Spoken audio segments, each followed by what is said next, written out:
My name is Sister Empress Phile Chionesu, and I am the originator, founder of the historic Million Woman March.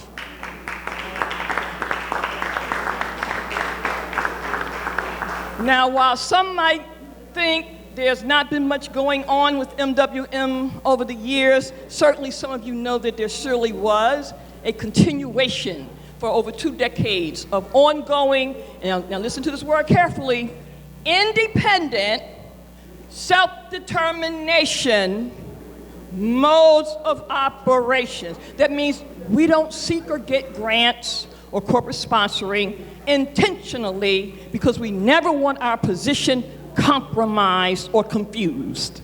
Right, Brother Michael? That's right.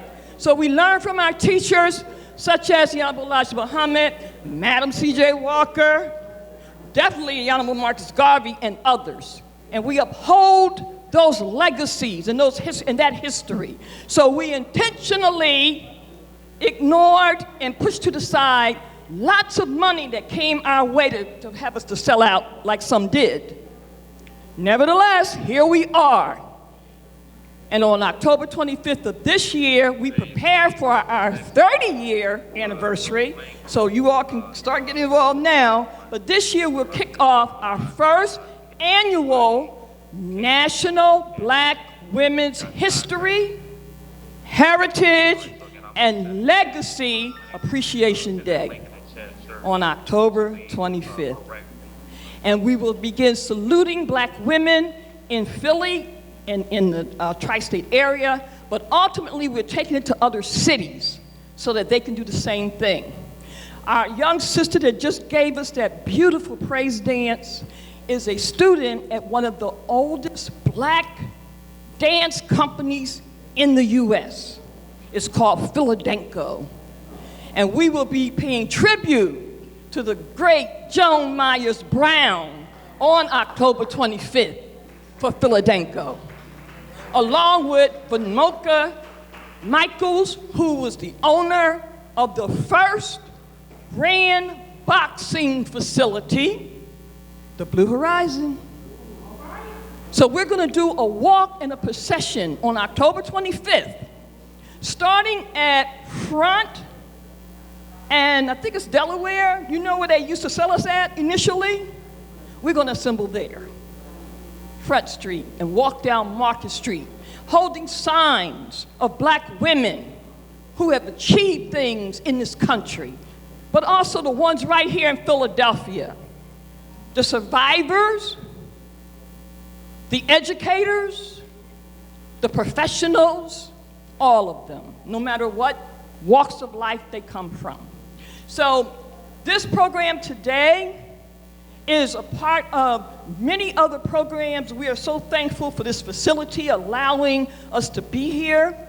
But also, I would be remiss if I did not say to you that a major part of the brainchild or the brain idea that came for today is my sister, who we will also be paying tribute to on October 25th, right over there. Sister Pam Africa.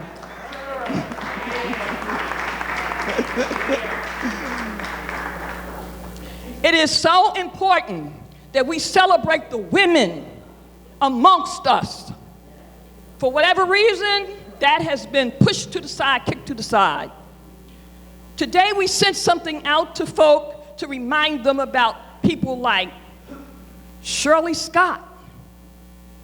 Sister Pam sent that out earlier, and I sent it out too. Oh, yeah. Because again, we're now bringing forward our National Black Women's History curriculum so that we can educate our children ourselves and not wait for the system. But another thing happened today, and today marks the call to Negro women.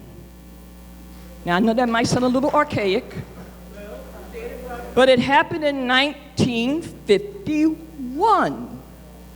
The call to Negro women to gather in Washington, D.C. Now, who were these women? Now, see again, because many don't care about us, as Michael Jackson said, They definitely don't care about black women history, but I do, and some of you do. So very briefly, 5 names. Eslander Robeson. She was one of the 5.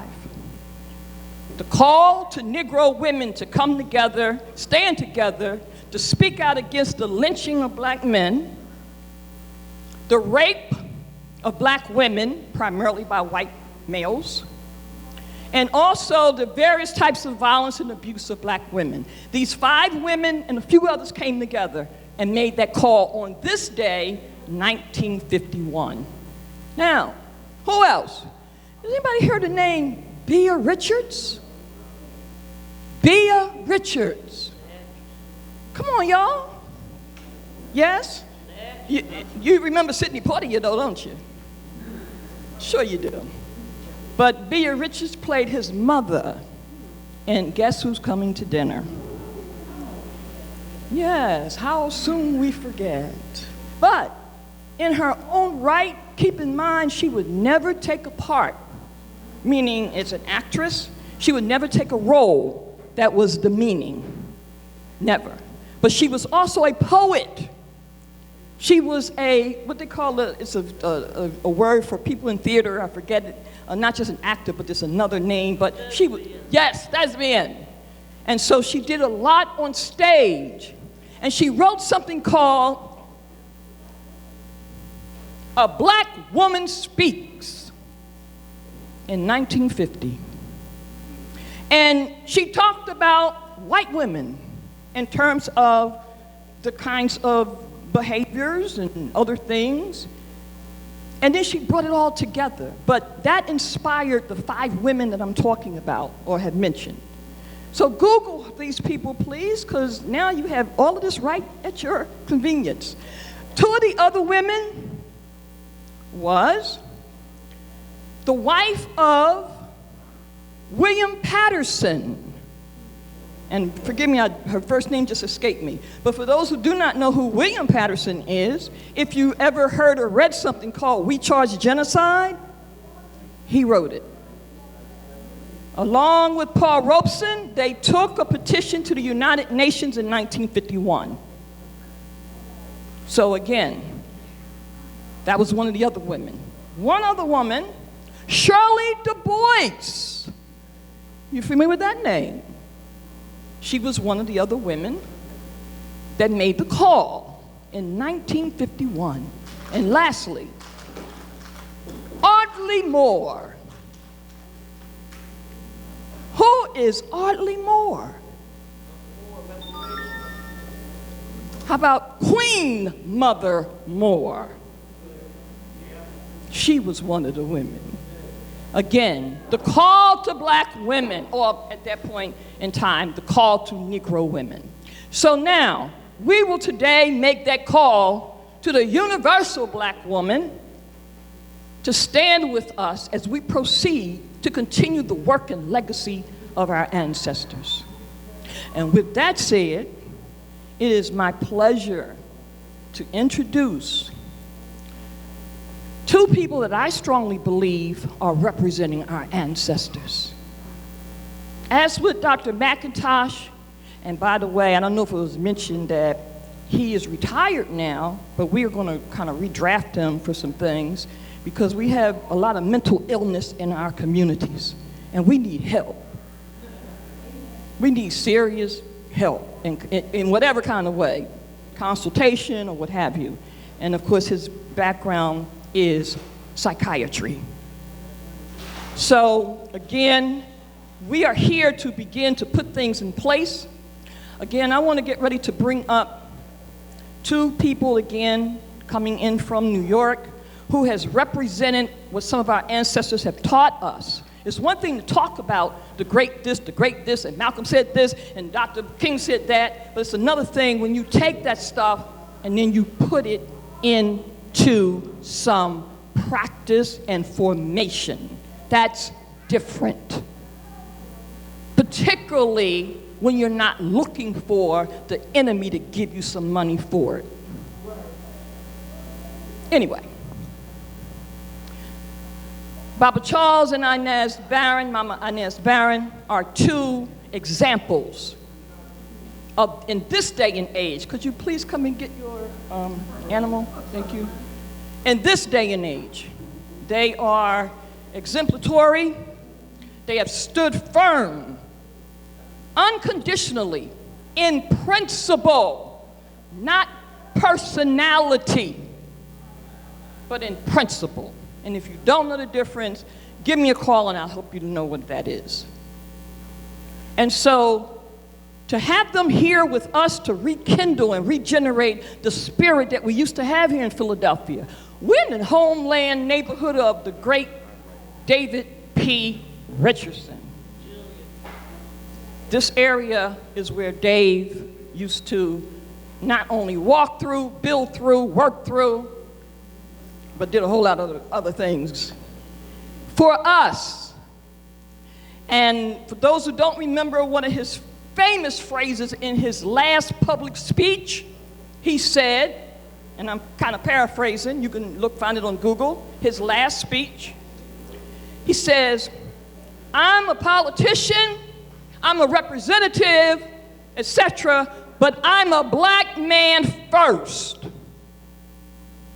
This is what David P. Richardson said. Again, it is my pleasure and honor to bring to you two people who also represents that type of posture, that type of positioning. And that is Baba Charles, Mama Inez Barron, who is going to share with us what we can do, should do, must do in this city, and everywhere that black people are serious about doing something, and get out the way of those who are. Black power. Say it like you mean it. Black power. For black people. Black power. For black people. Brothers and sisters, before we get into our program presentation, I want my wife of 42 years to say something. We are very, very honest people. The first 2 years was World War I and World War II. And my brothers, I lost them both. But the last 40 years, I've been the happiest married black man that anybody could meet. My queen, Inez Barron. Thank you. I tell him, no, you didn't lose. We came to a settlement, and we had a condition, and we knew, okay, moving forward. Yeah, right. She's still getting old. I would just want to greet you all with Jambo, the greeting word from our brothers and sisters on the east coast of Africa. And I just want to say that we're so pleased to be here, honored to have been asked to come and to participate and to share with you. We're honored also to have been on the program with Dr. James McIntosh and his wife, Dr. Richardina Theodore McIntosh. And Dr. James McIntosh and I have known each other since we were both back in college in 1960. And so we've both been struggling in the movement for a long time, and it's an honor to be here. And we want to thank you for the presentation that you shared, and the motivation that you gave. So the topic is Black Rage Against the Machine, and we're going to talk about that. We're going to give you the details about that, and I'm just going to give the mic back. I have to call out Sister Pam Africa. Got to give you special props.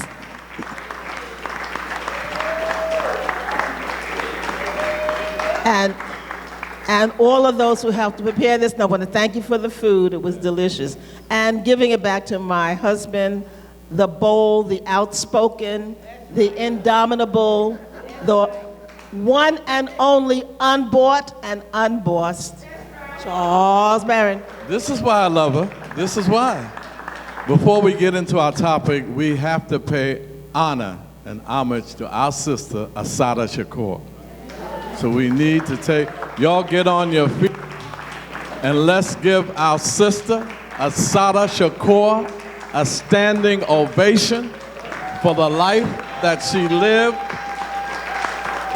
for the lives that she touched, for her boldness, her bravery, and we have a special message that we want to share with you that we stay standing for a moment. You've been sitting much.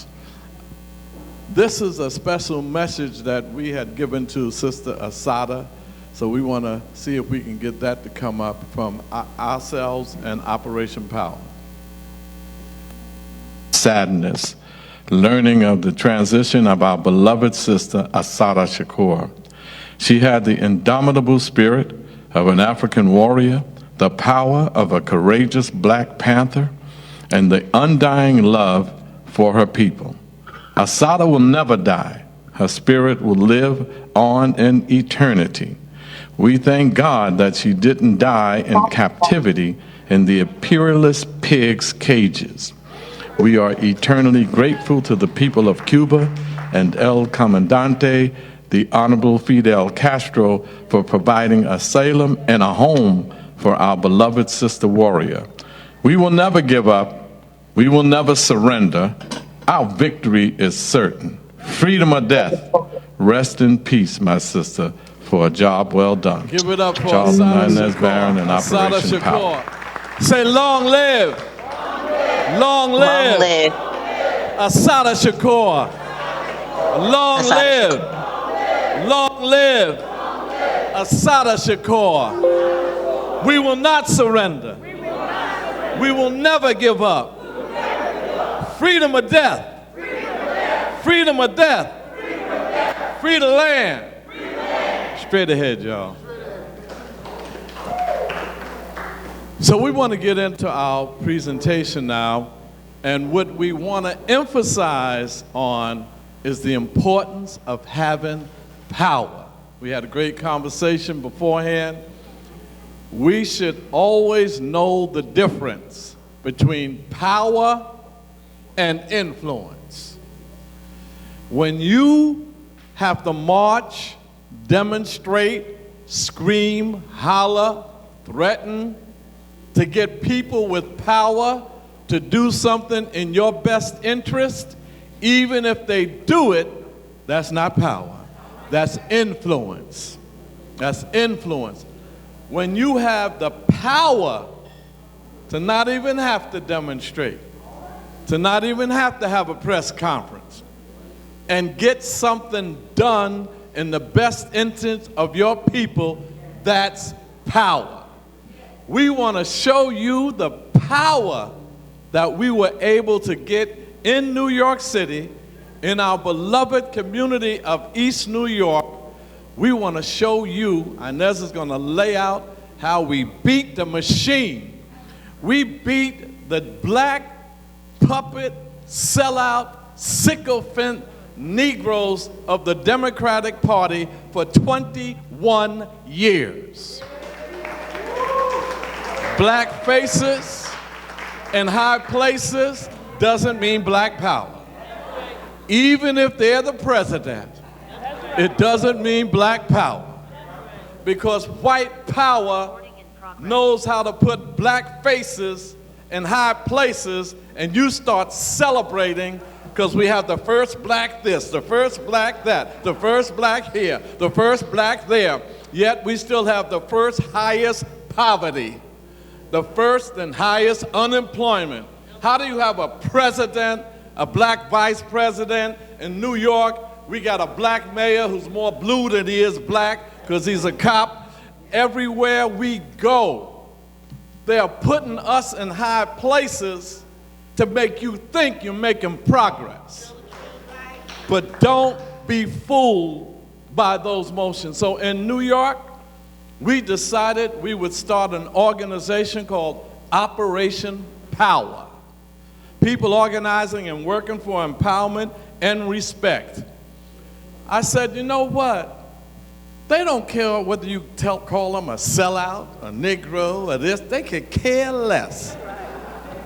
If you can't beat them, they don't pay you no mind. So I done called them so many names and they still didn't stop. We said, you know what? Let's take them out. Let's beat them at their own game. Let's get in this Democratic primary. We are not Democrats. We use them like they used us.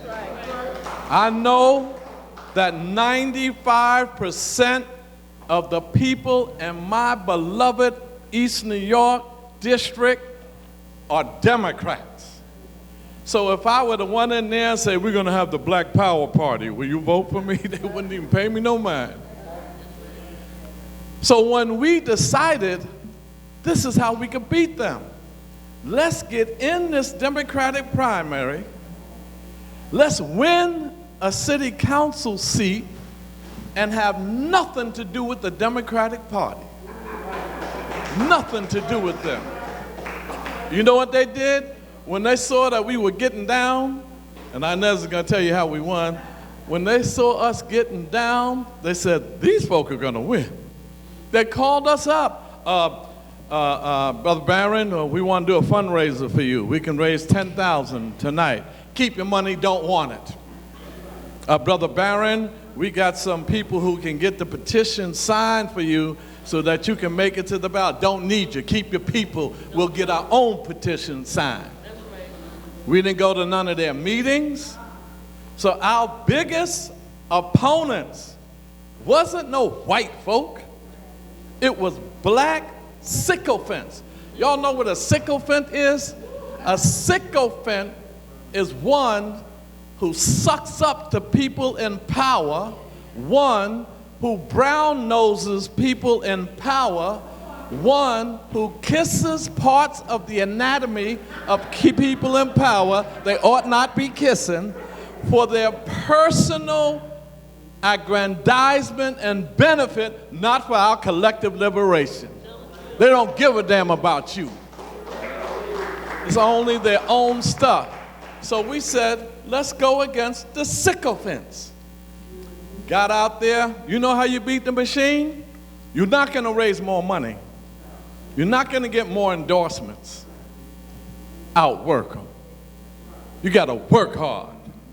So I got up, Inez got up, 6, 7 in the morning at the train station, the elevated train.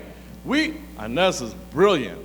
She said, let's not give out the flyers downstairs when they're coming up because they'll throw them away by the time they get up to the station. Let's pay the fare, get on the platform, wait for the train with them, give them the flyers then, and they take them on the train. We did that every morning. So much so that some of the brothers and sisters said, Brother Barron, get some rest. We got you already. I'm going to vote for you. Outwork them. We outworked them. And the reason why we ran for office, some of our brothers and sisters, revolutionary brothers and sisters say, you know, I ain't down with that electoral arena. I ain't down with that. Because I'm not into politics. Well, politics is into you, whether you like it or not. And you know what? Those same people that say I'm not into politics, call me up. Brother Barron, listen, man, they putting us out our home. Oh, really? Well, what were you into? Because you need to go to that and tell them to keep you in the home. See, we did a power analysis. This is where power is important. Just going to check to see if she wants to sit to her next presentation. This is where power is important. No matter what issue you're taking on, do a power analysis.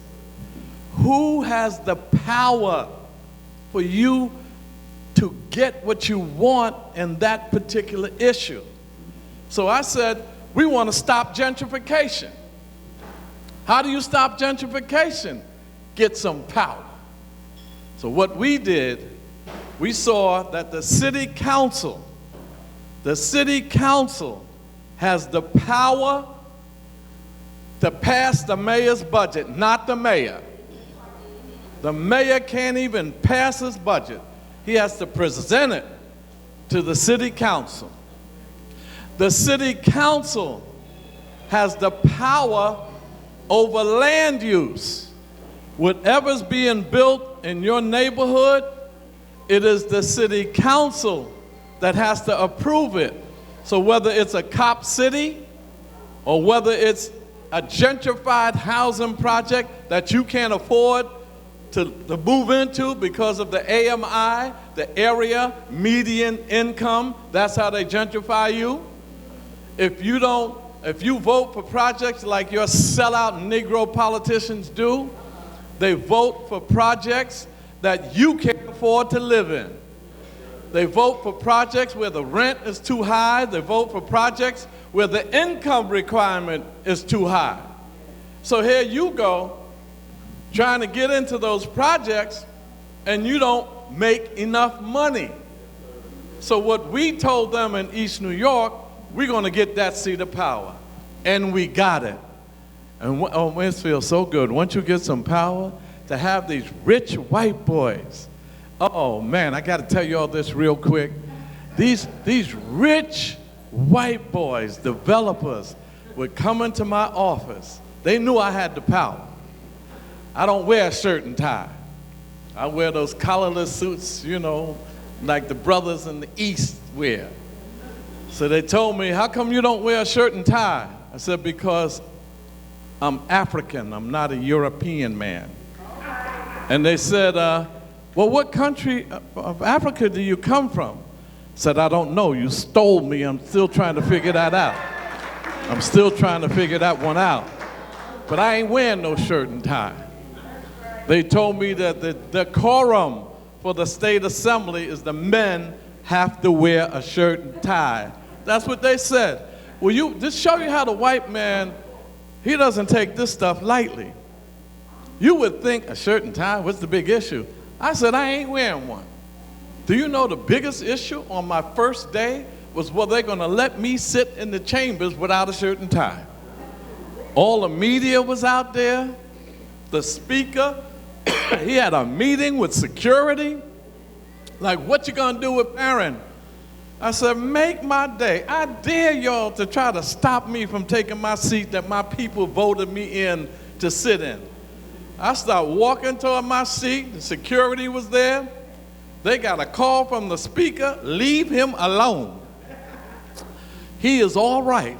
He is dressed appropriate. You're looking at the first man ever in New York State politics to go into the state assembly without a shirt and tie.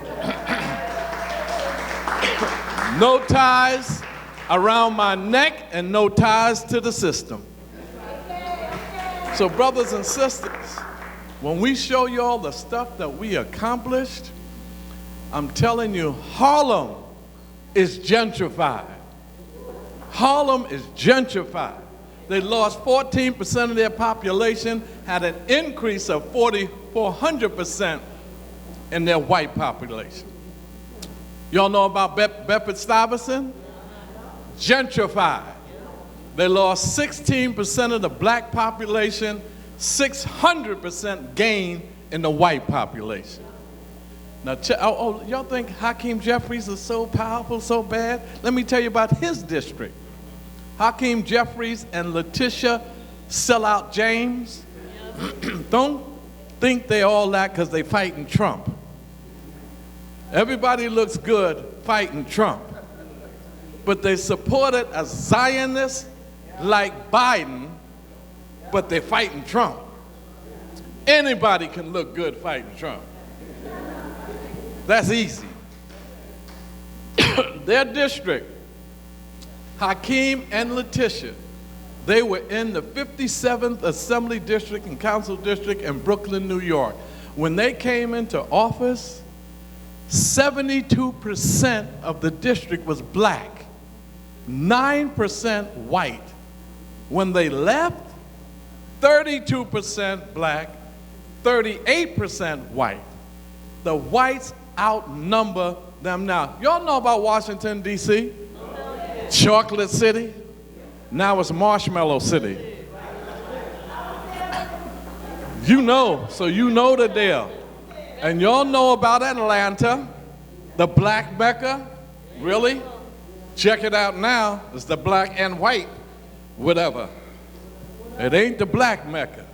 But our beloved East New York, check this out. Our beloved East New York, 21 years ago, when we got elected in, it was 90% black and Latino, black and brown, black and Latino X, I don't know what to say, but I know one thing, it was 90%, 65% us and 35% Latino. 21 years ago, we left out of the electoral arena now. 21 years later, it is still 90% black and Latino. As a matter of fact, I have the distinct honor of being able to say to you that I had 8% white and it's now down to 3.5% white. I lost white population.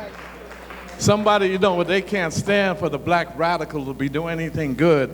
So they said to me, Barron, you talk all that stuff, but I saw 6 white people walking through your community. I said, yeah, they were visiting. They were passing through. They don't live here. Of course, they got on me for that, but so what? So it's the power. We stopped gentrification.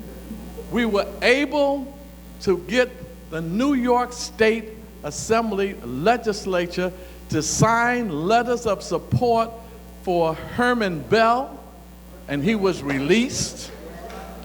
For Jalil Montekim, and he was released. For Seth Hayes, he was released. And my good friend Matulu Shakur, he was released. So if you think that getting into politics is a waste of time, you are wrong. And I'll tell you something else. If for no other reason, when we got in New York, it's 51 council members, the city budget is $115 billion. The state budget is $252 billion. But guess what? My city council budget, Inez city council budget, we get $5 million a year to fund parks and all of that stuff. And then we get $500,000 a year to give out to programs in our district. And guess what? We get $450,000 to hire staff. May she rest in peace. Viola Plummer of the December 12th movement was my chief of staff. We hired revolutionaries. And y'all know it's hard to make money when you're a revolutionary. But since we were so successful, we were able to get them health care, $60,000 to $90,000 salaries, and pension. Because if you're in there for 10 years, you get a pension. Who ever heard of a revolutionary with a pension? That's our money. That's our money. So when you say, I don't want to have nothing to do with that, you say, here, take my money. If you're so bad and you don't want nothing to do with politics, then Mr. Bad, Mrs. Bad, don't pay your taxes. Don't pay your taxes to capitalism. See, you ain't bad when you say, here, take my money. I don't want you to give me nothing for it. That's not bad. So we want to show you all some stuff. I get excited. Calm down, Charles. I get a little excited.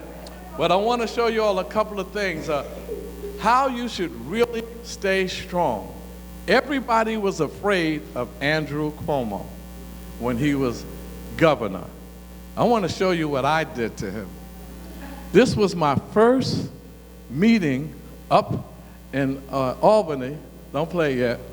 This is my first meeting, like sitting there. Now he got 2,000 of people he sent his State of the State address. That's like the State of the Union address for the president.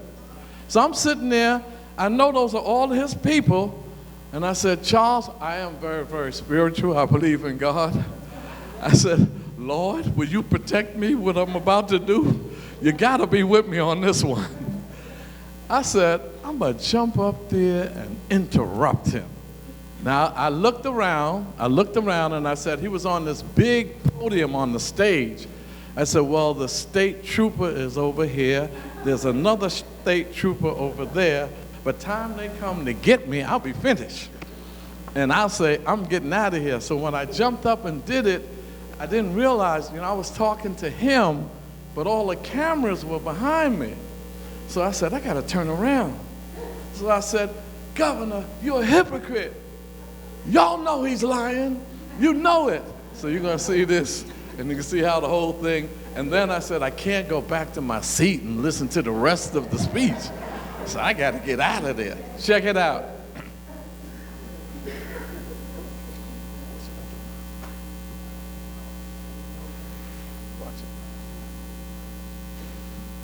Since Sandy Hook, when we passed our gun control law, we have had fewer gun deaths in the state of New York, thanks to your good work.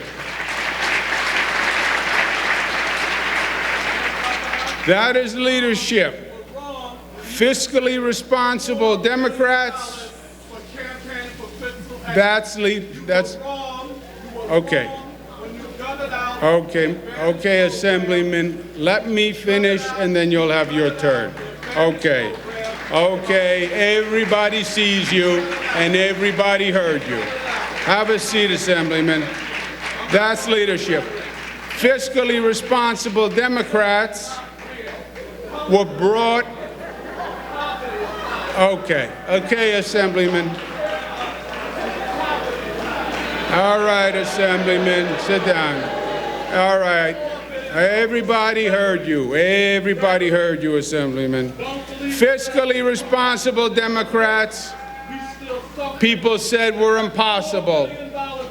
Socially progressive Republicans, people said were impossible. These legislators acted responsibly, and we reached compromise, and we showed that that can happen. And we didn't listen to the zealots, and we didn't listen to the extremists, and we didn't listen to the naysayers. We governed, we came together, we refused to be intimidated, we refused to be shouted down.